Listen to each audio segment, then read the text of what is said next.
very good morning to you watching. This is Smart Men's Business and my name is Mercy Kisime. Today is Thursday and it is the 12th of October 2023. Glad to have you joining us right about now. And of course, we are here from Monday to Friday from 7 a.m.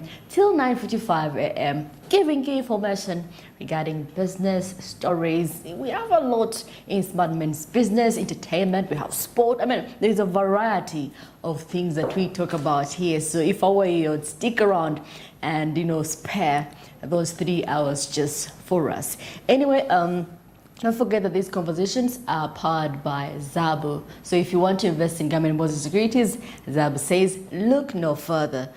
Zabo says, my money, my future, and of course they are powered by Alltax East Africa. All you have to do is dial *292#. That is the USSD code. You can learn about the product, or you could go straight to the bonds. There's the variety that Zabo has to offer for you. But they tell you investment is as low as 15,000 Ghana shillings. So you can choose to invest 15,000 Ghana shillings or more, depending on what you have for yourself. Maybe, probably with time. As the money matures, you could have a wholesome return of investment. But anyway, opening time is from 8:15 a.m. till 3:15 p.m., 6 hours of work. And of course, from Monday to Friday, except for public holidays and weekend. Zabo says, my money, my future. And of course, anyway, right about now, of course, I am with Godwin. And of course, we're going to be talking about cybersecurity in Uganda. And of course, we've been seeing on X what is happening with a famous bank. Good morning. Before we go any further, good morning, Godwin. Good morning, good morning, Mercy. Good morning, our Smart Men's Business viewers. I hope you had an amazing day. I hope you're having an amazing day this morning as well. Please get to work, it's important. We are almost at the end of the week, and we have really good conversations today, especially about cybersecurity. I think Mercy and I have been screaming about cybersecurity for about 2 months, about cyber insurance and all that it entails and what it involves. So we have a lot of information, a lot of do's and don'ts, and where the landscape of cybersecurity is in Uganda at the moment. Oh yes, and of course, even before this happened, the one for Equity Bank, that was supposed to be our topic of discussion, and coincidentally, it did happen. The scams that are happening, and of course the attacks. So definitely we have to be cautious. We have to have more companies that are coming up for cyber. We have to have cyber awareness, and of course today, actually, this is a cyber security awareness month globally. I'm glad. And it's a good thing that these cyber security threats are coming in, and it's good that now we're going to talk about it. And I'm so glad, because I always say that the news sort of predicts the landscape, right? We always talk about these things. These are things we talked about. If you can tune into our episodes, I think a month or 2 weeks ago, we've been talking about cyber insurance and cyber security and how important it is to be cyberly insured. So even for the cyber companies, do they have enough insurance to be able to have the remediations, to be able to cover the remediations, right, in case of their being hacked, they're holding someone's money. It happened with, I think it was either Standard Chartered or Stanbic Bank, you can correct me if I'm wrong, but they were completely hacked, right? But you need to have that ability to have that insurance to be able to cover yourself in case of this crazy hacking. We're in the space now where the AI systems have completely taken over. Everything is completely digital. Everything is on the space, so it's no longer in your control, right? So we need to make sure we have measures in place to be able to protect us. Unfortunately, a lot of the people that are hacking are the people that you might need to hire, I think, at this point, because if they know your systems, you might need to hire them so that they know that. Let me tell you, for the hackers, for every evolving thing that comes up, they upgrade. Yeah, constantly upgrade. So I'm almost thinking you need to hire hackers in your business so they can tell you where all your loopholes lie. Yeah. So they're like, listen, this is where you have a loophole, this is where you have a loophole. Because I believe most of the hackers do not have employment. Most of them have that. Or they're not paid well enough. So they need to pay them well. No, I don't think you could be actually being, you could, I think if you're paid, it's okay. But then those that do hack, that maybe are sitting at home and they're like, you know what, let me just Let me touch. hack out of let me millions. I hack don't out. need to pay like 1 million. I'll be paid a lot more. I can get it more. Oh my So we're goodness. seeing that Yeah. obviously, according to this article, the cybersecurity landscape in Uganda is rapidly evolving with new threats emerging all the time. The country is home to a growing number of businesses and individuals who rely on the internet and digital technologies, making it a prime target for cyber criminals. Yeah. So we're seeing here that, of course, some of the most common cyber threats in Uganda include malware. Right? Yeah. So malware is malicious software that can damage or disable It's a computer virus. systems or steal your data. So you A have virus. to keep an eye on Oh this. yeah, Virus. it's there is actually there for those that have laptops or maybe computers. You have to have, what is it, antivirus? Right. Antivirus. Yeah. Antivirus and have extra protections because it doesn't seem like the antivirus alone is good. Is enough. It's Right, too true. anymore, right? Because people are upgrading. So it's often spread through phishing emails. Those phishing emails, those emails that you tap The into, that you're not spams. sure, all the spam emails that are warning you. Please be aware of those taglines, those emails that you get that you're not aware of, right? And infected websites or removable media devices like the thing that you plug in, Yeah, right? yeah. The USB. The USB cable Oh, and by other the way, things, they right? So then there's transmit. also phishing. So phishing is a type of social engineering attack.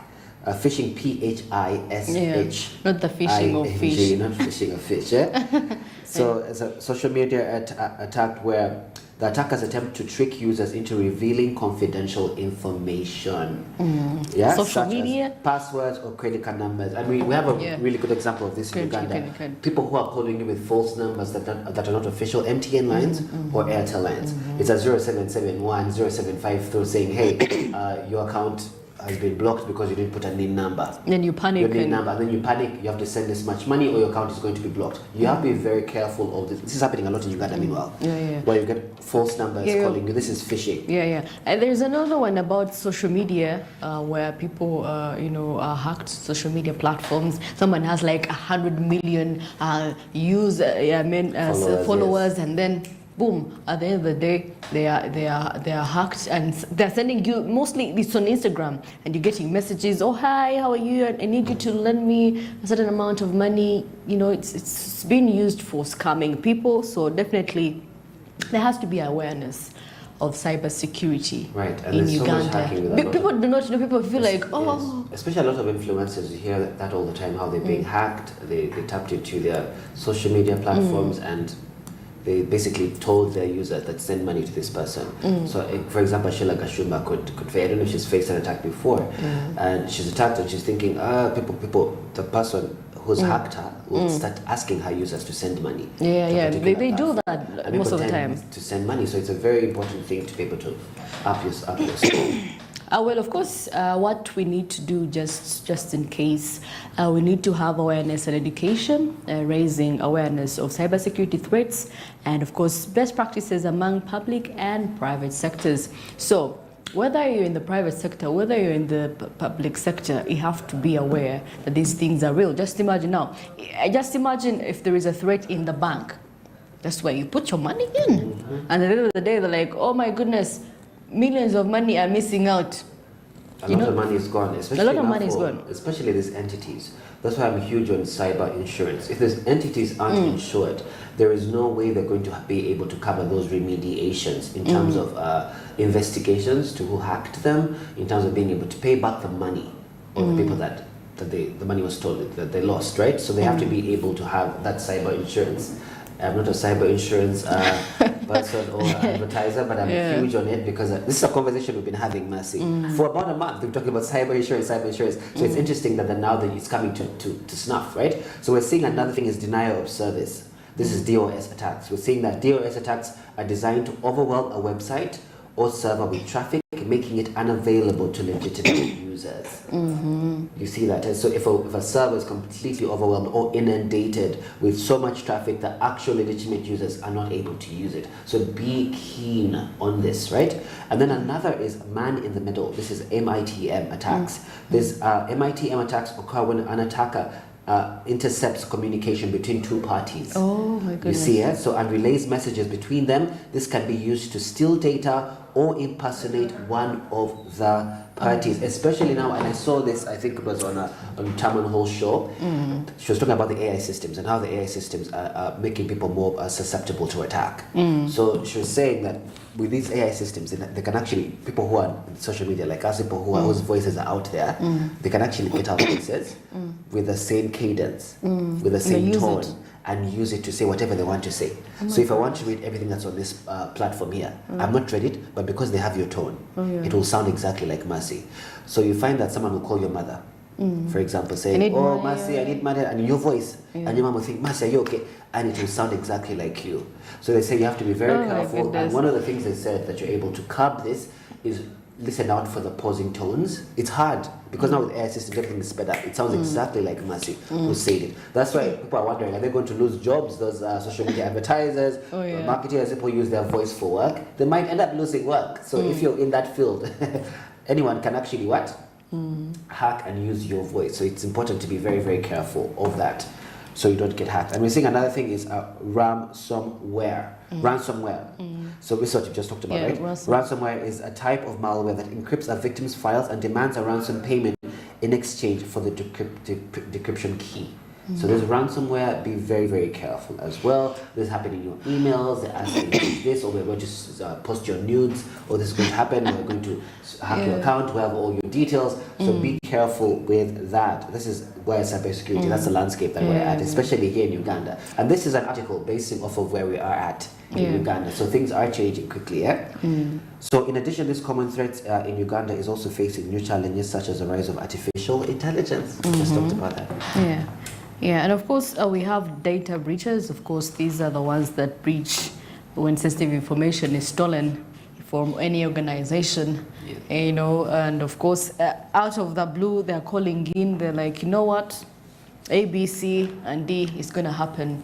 We're going to release this. We're going to release this. You're right. all your secrets is out there in the public. So at the end of the day, and people do this for the money, I believe. They do it for the money. Right, and there's nothing worse than being held.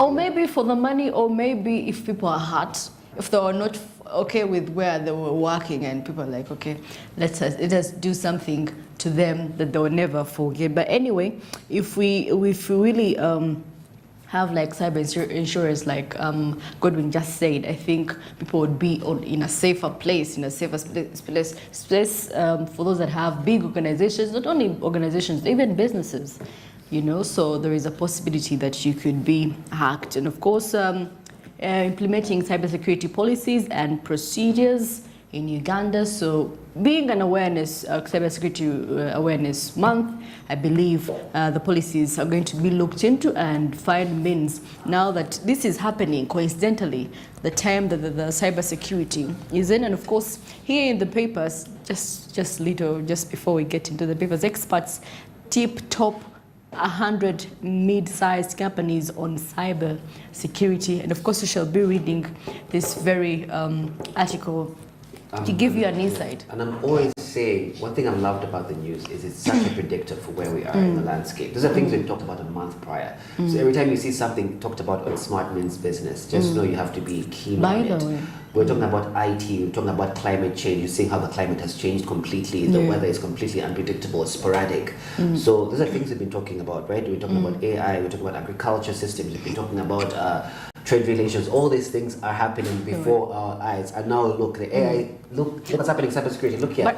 So we have to talk about what Uganda is doing, right? So we see that the Ugandan government is taking steps to address the growing cybersecurity threat. So in 2020, the government launched the National Cybersecurity Strategy, which outlines a plan to improve the country's cybersecurity posture. The government has also established the National Information Technology Authority, that's the NITA, which is responsible for coordinating cybersecurity efforts across the country. But I hope that they're able to put much more snuff behind this, because this is a huge threat. And I keep saying this, guys, the news predicts the weather. Anyway, even on that note, I believe that people should always back up their data, you know, back up your data. So back up your data just in case it can be on cloud and you can recover your data. Anyway, it's 15 minutes past 7 a.m. and of course, we're getting into what is happening into the press.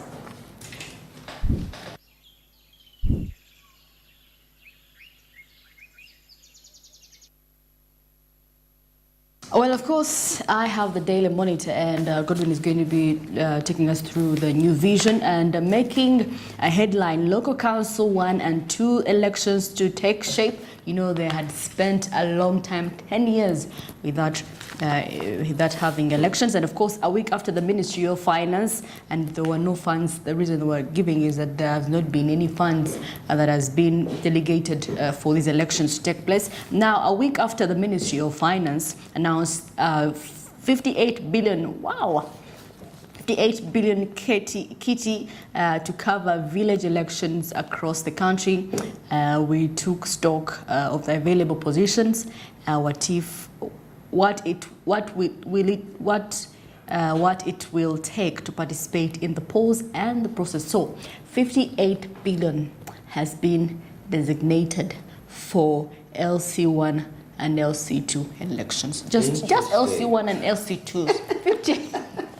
58 million. But I hope we can account and have checks and balances. Oh my goodness. We're also seeing here and the new vision that the landlords want tax on rent reduced.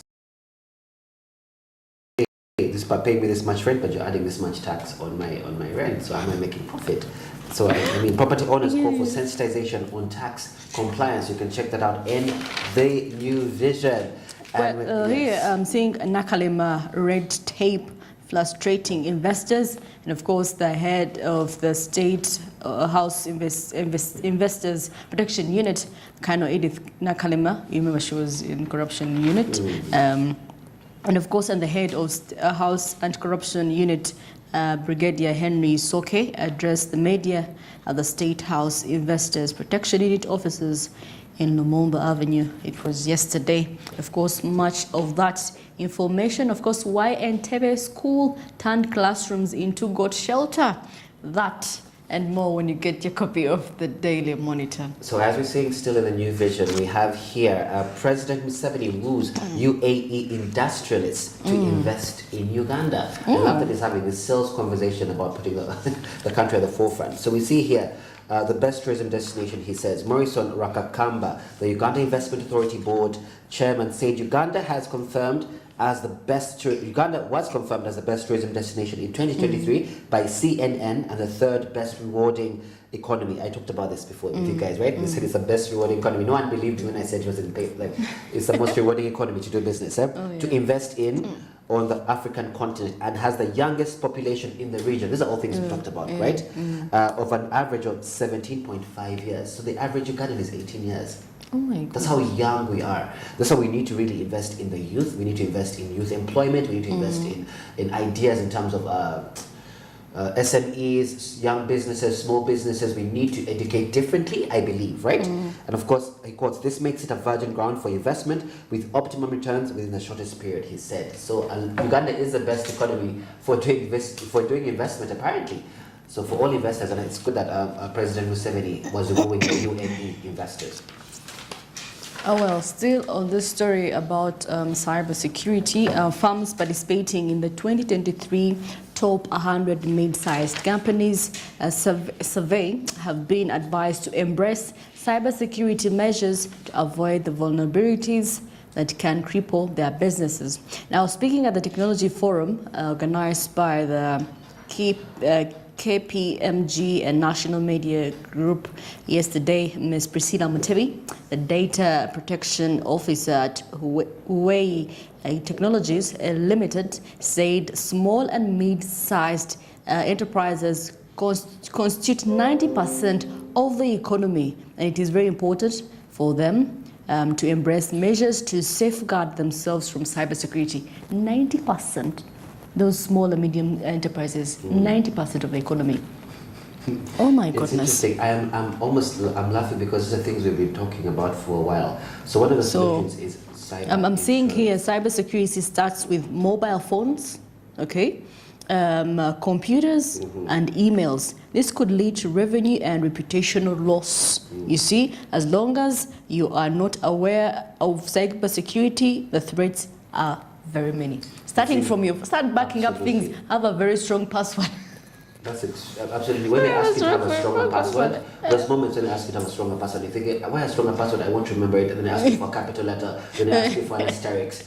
you just put it, because this is what's happening. This is the future. They are hacking in. The future is completely AI, guys. It's going to be AI in most cases. And these are things we've talked about. We can't pretend like we haven't. So we have to be more careful. And we're also seeing here in the national news that inside shillings 2.5 trillion loan for national roads climate change. So we're seeing here that the parliament is set to approve Shillings 2.5 trillion loan request by the government to upgrade national roads and finance the Uganda Climate Smart Agriculture Transformation Project.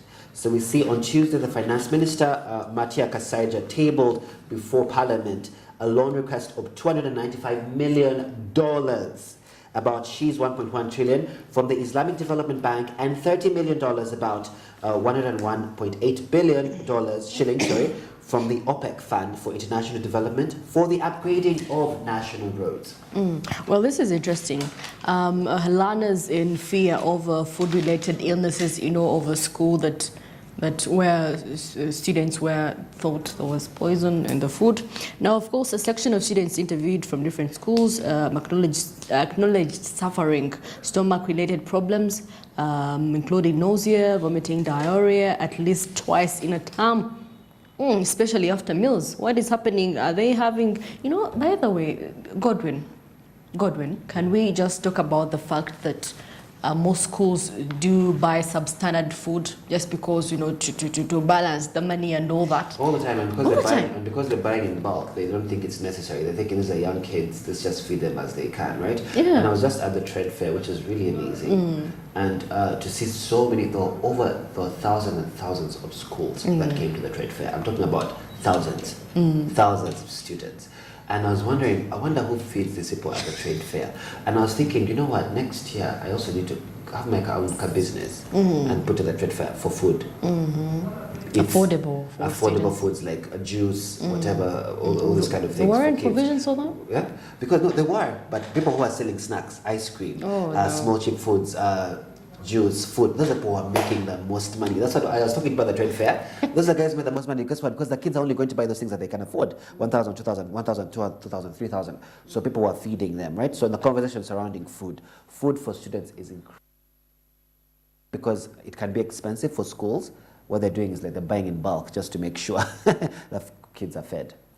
Well, of course, right about now we're getting into the traffic update, and of course Andrew Barija is going to be telling us what is happening, where he is at, and of course, good morning, Andrew. Good morning. How is the traffic where you are?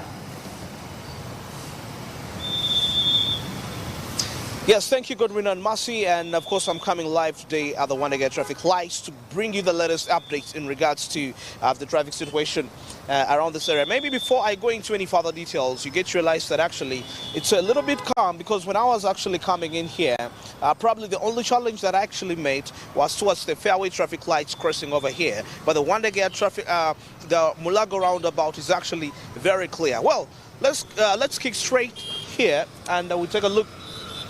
Makera Road, as you can see, it's quite very free, as you can really see quite a few vehicles in there. So if you're coming in from areas like Waise and you're likely to link up right there to the main gate, chances are high that actually you're going to be in position to be able to reach in the right time appropriately. And of course, despite the fact that there is quite a number of traffic lights along the road, there is on the junction with that Sao Paulo, you come to the main gate, then also you come towards this side, so you find that it's a little bit delaying in sometimes, but now it's free. It's quite very surprising.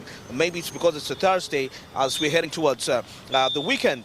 So that means if you're coming in from areas like Kasubi and you link up here, or you're coming in from Namungona, you're going to spend about 4 to 5, maximum 7 minutes for you to reach this destination.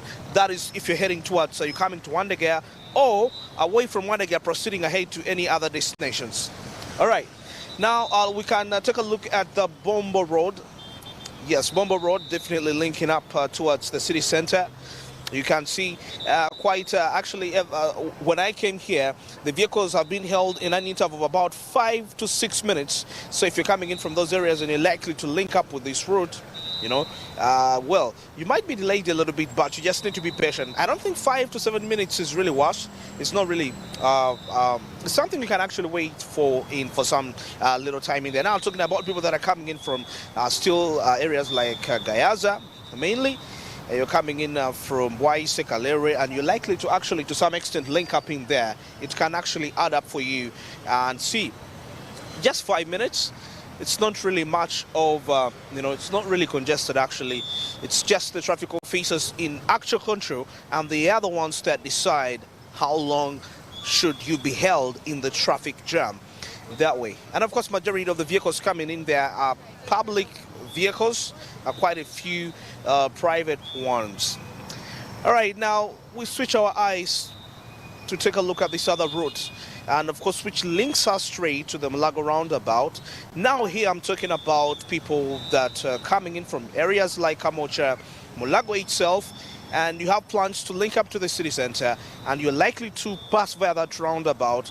My observations is that when I was coming here, it was actually a free movement. It wasn't really congested, so it is okay. The only challenge comes in here as you're coming away from the Mulago roundabout, and you're coming towards the Wandegea traffic lights. That is an interval of about 5 minutes that you're going to be held back. Yes, 5 minutes just, because if you can see that even the borders can be held in jam, so that means you gotta be patient if you're owning a public vehicle and you're coming to the city center. But the overall aspect is that the Wandegea roundabout, the Mulago roundabout is actually free, according to my observation here. But you'll just have to be patient in case you're proceeding all the way and you're heading probably towards Makere, you're heading probably towards Namungo, Nakasubi, anyway, of those areas. You'll have to be patient if you're coming in from Mulago side. 5 minutes maximum. Now we wind this up as we take a look at Kampala Road. And of course, most of these are linking up to Kampala Road that side. So you can really see how the situation is starting at. And there is some sort of a congestion just ahead, away from that, as you head towards that side. But you can see, still, despite that, it's a little bit mild. So if you're coming in from Mulago and you're heading towards the city center, well, it's quite a great opportunity for you for today. You'll move smoothly. 5 minutes, you can actually be there. Despite that, actually, I'm so amazed that today's situation, if you've been observant, all the routes are actually quite free.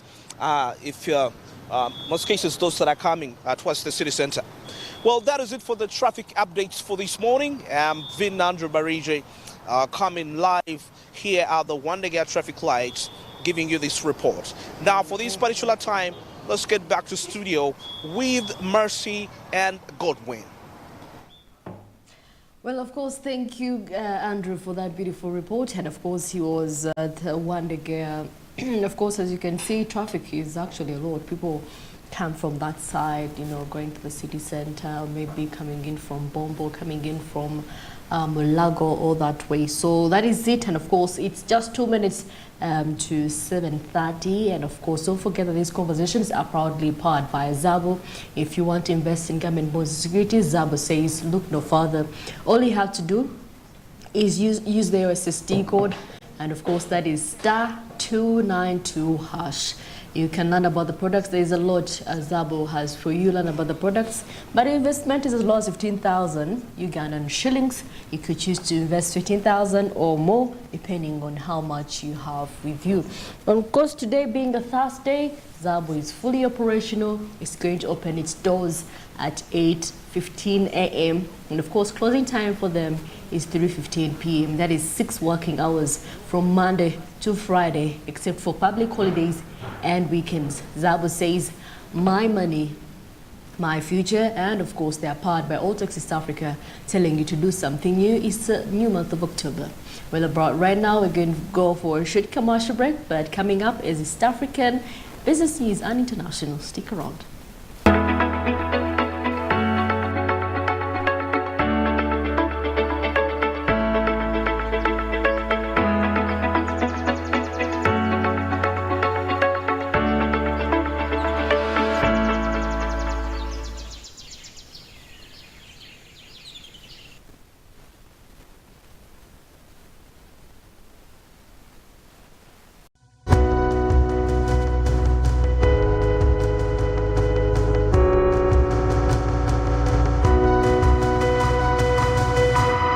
24.